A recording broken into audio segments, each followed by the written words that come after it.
70 বছরের ইতিহাসে এই পবিত্র শহীদ মিনারে কেউ জুতা নিয়ে উঠে নাই। একটা ছবি দেখাইতে পারবেন না, কিন্তু আমি আপনাকে দেখাইতে পারবো যে জুতা নিয়ে আপনারা শহীদ মিনারে অবস্থান করছেন। মারামারি গুনাগুনি মানুষ তো মরতেছে, উনি এটা সরাই নিয়ে তো কোনো উপকার হলো না। উনি হলো এই ধরনের একজন ব্যক্তি যার কারণে এটা হচ্ছে। 1/11 হওয়ার কারণটা দেশে অরাজকতা পরিস্থিতি সৃষ্টি হলে তখন জনগণ আবার রাস্তায় নামবে না। জনগণ আর কত রক্ত দিবে ভাই? যে এই জুলাই প্রেক্ষাপট সৃষ্টি যারা করেছিল,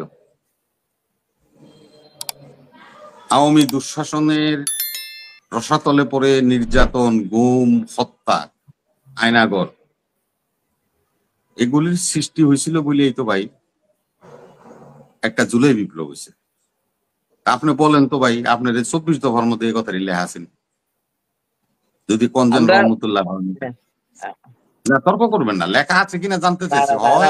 না করবেন, নাহলে না করবেন, ব্যাখ্যা দেওয়া তো আমাদের একদম প্রথম 1 নাম্বার নতুন সংবিধান, আমরা 1 নাম্বারই আমরা কিন্তু বলেছি নতুন সংবিধান ও সেকেন্ড রিপাবলিকের কথা সাহেব।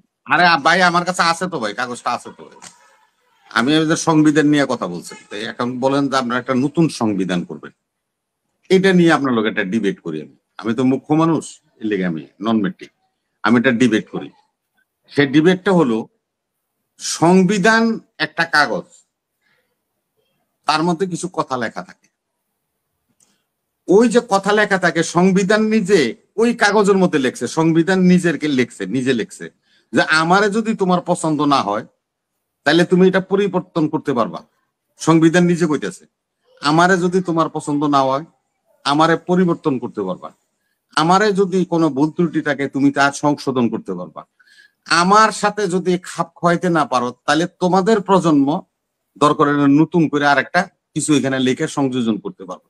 আমরা সংবিধান বাদ দিতে হবে, সংবিধান নিজেই তো কয় আমার সংশোধন করার আপত্তি নেই, আমারে পরিবর্তন করার আপত্তি নেই, তা আপনি বাদ দিতে চান কেন? এটা ওদের ওদের পলিসি হতে পারে। আরে ভাই আমি তো বলছি, আমি এটা বোঝার জন্য বলছি যে আমি সংবিধান আমি নিজে ঘোষণা করতেছি, যদি আমাকে আপনার পছন্দ না হয় তাহলে পরিবর্তন করতে পারবেন আমাকে। আমার যদি ভুল ত্রুটি থাকে আপনি সংশোধন করতে পারবেন, আপনি বাদ দিতে চান কেন? নিজেরা মনে করে ঢাকা ইউনিভার্সিটি থেকে অনার্স করছেন, মাস্টার্স করছেন, ডক্টরেট হইছেন, প্রফেসর, রেজিস্ট্রার, এত জ্ঞানী মানুষগুলি এই সাধারণ একখান কাগজের মধ্যে লেখাটা পড়েন না ভালো করে, না পড়েই আপনারা একটা বিষয় নিয়ে বিতর্ক সৃষ্টি করেন। এগুলি থেকে আপনাদেরকে আমি মনে করি এগুলি আপনারা বিতর্ক থেকে বাইরে থাকেন। আপনাকে আমি বলি রহমতুল্লাহ, 52 ভাষা আন্দোলনের 70 বছরের ইতিহাসে এই পবিত্র শহীদ মিনারে কেউ জুতা নিয়ে উঠে নাই। একটা ছবি দেখাইতে পারবেন না, কিন্তু আমি আপনাকে দেখাইতে পারবো যে জুতা নিয়ে আপনারা শহীদ মিনারে অবস্থান করছেন। এই 52 ভাষা আন্দোলনের রক্ত দিয়েছিল বলেই আজকে বাংলাদেশ স্বাধীন হয়েছে, আবার একটা 24-এর বিপ্লব আমরা দেখার সুযোগ পাইছি। সেখানে আপনার করছেন, আপনাদের এমন কি নিরাপত্তার অভাব? শহীদ মিনারের মধ্যে ডগ স্কোয়াড উঠাবেন, কুত্তা উঠাবেন আপনাদের নিরাপত্তার জন্য? এগুলি কি সহনীয়? হ্যাঁ, আপনি বলতে পারেন যে ভাই এমনি তো কুকুর উঠে, হ্যাঁ ওই আনট্রেস কুকুর হাইটা যায়, সেটা তো আমাদের কাছে ধরার বিষয় না, সেটা তো অবুঝ প্রাণী।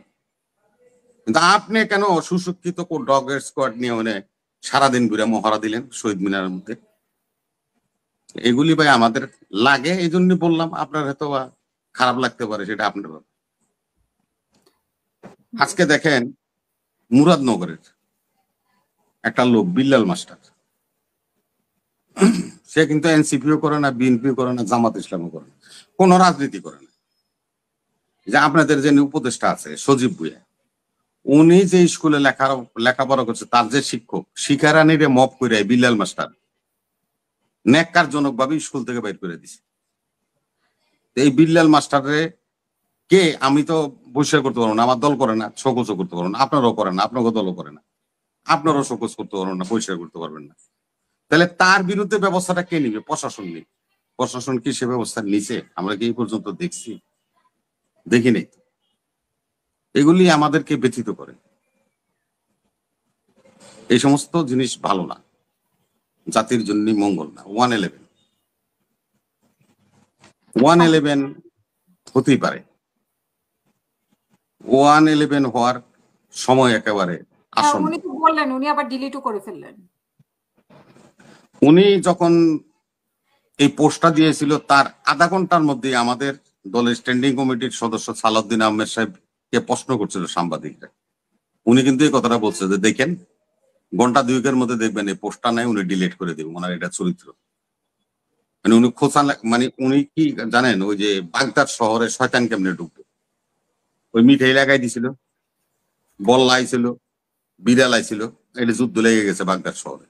উনি হলো জায়গায় জায়গায় মানে আপনার মিঠাই লাগাই দিয়ে যায়, দিয়া ওইটারে আবার সরাই ফেলায়। তখন তো যুদ্ধ লেগে গেছে গা রাষ্ট্রে, মারামারি খুনাখুনি, মানুষ তো মরতেছে। উনি এটা সরাই নিয়ে তো কোনো উপকার হলো না। উনি হলো এই ধরনের একজন ব্যক্তি যার কারণে এটা হচ্ছে। 111 হওয়ার কারণটা কি? 111 হয়ে যেতে পারে, কেন হতে পারে?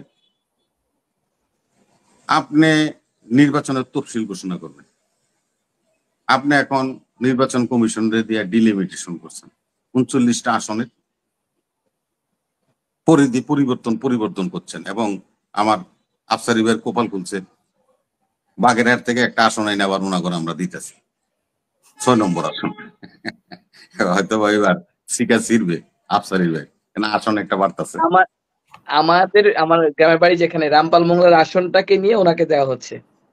ওইটা আমি তো ভাই বলেই দিলাম যে বাগেরহাট থেকে একটা আসন আইনা গাজীপুরকে উপহার দিতেছে। এখন মনে করেন যে মোংলা রামপালের শরণখোলার লোকরা এটা নিয়ে যুদ্ধ করবে না? করবে তো। যদি না হয় কি আছে, বিধান আছে, 10 তারিখ পর্যন্ত আপনি অভিযোগ দিবেন, শুনানি হবে, পছন্দ না হলে আপনি উচ্চতর আদালত যাবেন না, হাইকোর্টে যাবেন না, সুপ্রিম কোর্টে যাবেন না, মামলা হয়ে গেলে নির্বাচন হবে। আমি সাধারণ নাগরিক হিসেবে আমরা সবাই ভাই ভাই, কোনো দল নিয়ে কথা বলছেন, আপনি একটা সাধারণ সায়েন্সের কথা আমি বলতেছি। যখনই আমি শরণখোলার লোকেরা তাদের আসন হারাবে, তখন তারা অভিযোগ দিবে 10 তারিখ পর্যন্ত, সেখানে শুনানি হবে, তারা সন্তুষ্ট হলো না নির্বাচন কমিশনের শুনানিতে, তারা এসে উচ্চতর আদালতে মামলাটা করে দিলে, তো মামলাটা করে দিলে আপনি কি নির্বাচন করতে পারবেন? যার কারণে বলছি, ওই যে মাহফুজের কথা উঠাই নিয়ে যায়, ও কিন্তু বুঝছেই বিষয় যে 111 হতে পারে। এবার কথাটা হাসিনুর ভাই বুঝছেন, আফসার ভাই বুঝছেন, ও উঠাই নিয়ে যায়, পোস্টটা উঠাই নিয়ে যায়, ও যে কথাটা কইছে কথাটা কিন্তু আপনি ব্যাখ্যা আছে, কিন্তু দেখেন কিভাবে ব্যাখ্যাগুলি একটার পর একটা আসতেছে। এগুলি লাগাইয়া দেশে অরাজকতা পরিস্থিতি সৃষ্টি হলে তখন জনগণ আবার রাস্তায় নামবে না। জনগণ আর কত রক্ত দিবে ভাই? এই 52 থেকে শুরু করছে 24 পর্যন্ত রক্ত দিতে দিতে জনগণের আর রক্ত নাই ভাই। তখন কি হবে? তখন একটা অনাচার সৃষ্টি হবে রাষ্ট্রে, একটা কলহ সৃষ্টি হবে, গৃহযুদ্ধ সৃষ্টি হবে। তো সরকার তো, আমাদের দেশপ্রেমিক বাহিনীগুলি তো এই নৈরাজ্যের দিকে রাষ্ট্রকে ঠেলে দিতে পারে না, হত্যা, গুম, খুন এগুলির মধ্যে তারা জড়াইতে পারে না, তারা তখন একটা ইনিশিয়েটিভ নিবি। এই জন্যই মাহফুজ আলম বলছে যে 111 এর আতঙ্ক বা অশ্লীল সংকেত দেখা যাচ্ছে। জি, প্রতিধ্বনি কি শোনা বললেন? যাচ্ছে, প্রতিধ্বনি শোনা পদধ্বনি, হ্যাঁ ওইটা ওই ইয়ে পর্যন্ত, ওই সৈয়দ শামসুলকের একটা নাটক দেখছিলাম, হ্যাঁ, পায়ের আওয়াজ পাওয়া যায়, দেখছেন? এটা মহিলার সমিতি মঞ্চে দেখছিলাম, সৈয়দ শামসুলকের নাটক, পায়ের আওয়াজ পাওয়া যায়। তা আমরা পায়ের আওয়াজ পাচ্ছি ধীরে ধীরে, গুঙ্গুর বাজছে ঝুনঝুন করে। পদধ্বনি শোনা যাচ্ছে। পদধ্বনি আর পায়ের আওয়াজ একই কথা, পদধ্বনি তো পদপা আর বললেন নাকি আওয়াজ ইয়েও পা। এখন আমরা এই যে পায়ের আওয়াজ পাচ্ছি, ঝুনঝুন করছে, পাচ্ছে, সময় কারোর জন্য অপেক্ষা করবে না। যে সমস্ত জিনিস আজকে কয়দিন আমরা দেখলাম প্রেক্ষাপটে, এগুলি তো ভালো কিছু না।